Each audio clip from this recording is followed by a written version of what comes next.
আমাদের আজকের গল্পটির নাম হচ্ছে মাছ ধরতে গিয়ে ভূতের সাথে দেখা। চলুন শুরু করা যাক। শাহাবুদ্দিন কেন্দ্রুয়ার একটি ছোট্ট গ্রামে তার পরিবার নিয়ে বসবাস করত। সে প্রতিদিন সূর্যোদয়ের আগেই তার বন্ধু সাদেককে সাথে নিয়ে মাছ ধরার জন্য বিলে যেত। একদিন প্রায় মাঝরাতে সাদেক এসে তাকে ডাকতে লাগলো, শাহাবুদ্দিন, আরে ওই শাহাবুদ্দিন, মাছ ধরতে যাবি না?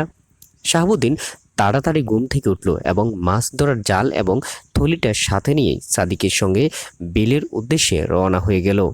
আফসোস, সে বুঝতে পারেনি তখন যে মাঝরাত, অর্থাৎ সকাল হতে অনেকটাই দেরি। আমি আগেই বলেছি এই ঘটনাটি প্রায় 20 বছর আগের।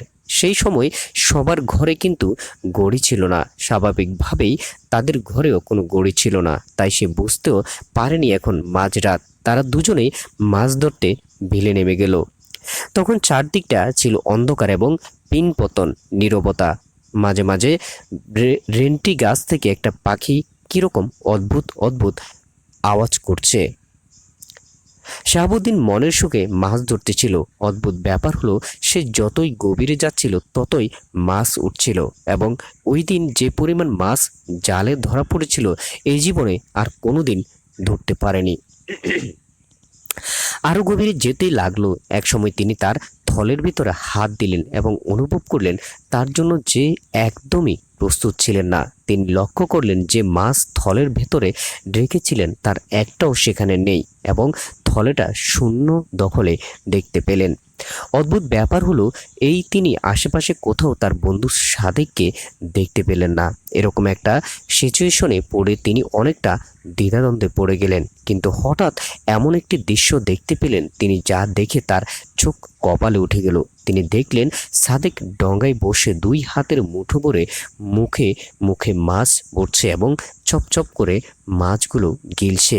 এইরকম একটা দৃশ্য দেখে তার আর কিছুই বোঝার বাকি রইল না, কিন্তু তিনি সেটা বুঝতে দেননি যে সব বুঝে গিয়েছেন।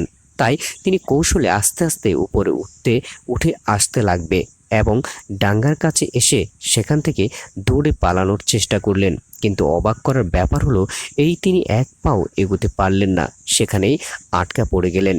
তিনি এতটাই ভয় পেয়ে গেলেন যে আমার শরীর প্রচণ্ড শীত, তার সমস্ত শরীর ঘেমে ভিজে গিয়েছিল, তার গলা শুকিয়ে যাচ্ছিল এবং দেহ থরথর করে কাঁপছিল।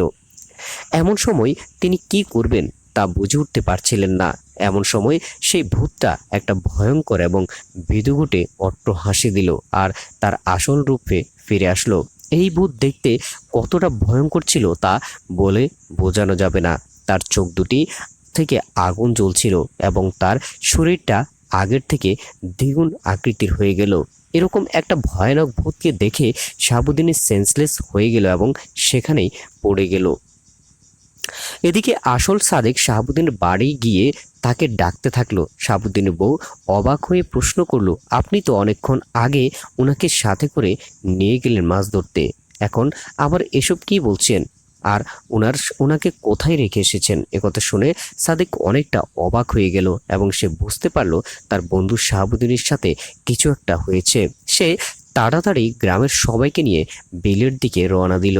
তারা সেখানে পৌঁছে যা দেখলো তা একদম মেনে নেওয়ার মতো না। তারা লক্ষ্য করলেন শাহাবুদ্দিনের গলাটা কালো বর্ণ হয়ে আছে এবং সে সেন্সলেস হয়ে মাটিতে পড়ে আছে। তাকে দেখেই বোঝা যাচ্ছে যে তাকে কেউ গলা টিপে হত্যা করতে চেয়েছিল। তাছাড়া তার পুরোটা শরীর বড় বড় নখের আঁচড়ের ক্ষত বিক্ষত হয়েছিল। গ্রামের সবাই সময় মতো এসেছিল বলে তাকে জীবিত পাওয়া গেল। আচ্ছা, যদি তারা একটু দেরি করে আসতো জীবিত পাওয়া যেত কি, নাকি তার জীবনটা ভয়ঙ্কর একটা ভূতের কাছে প্রাণ দিতে হতো? আপনাদের কাছে আমার প্রশ্ন। গল্পটি কেমন লেগেছে জানাবেন। যদি ভালো লাগে চ্যানেলটি সাবস্ক্রাইব করে সাথে থাকবেন। আল্লাহ হাফেজ, আসসালামু আলাইকুম।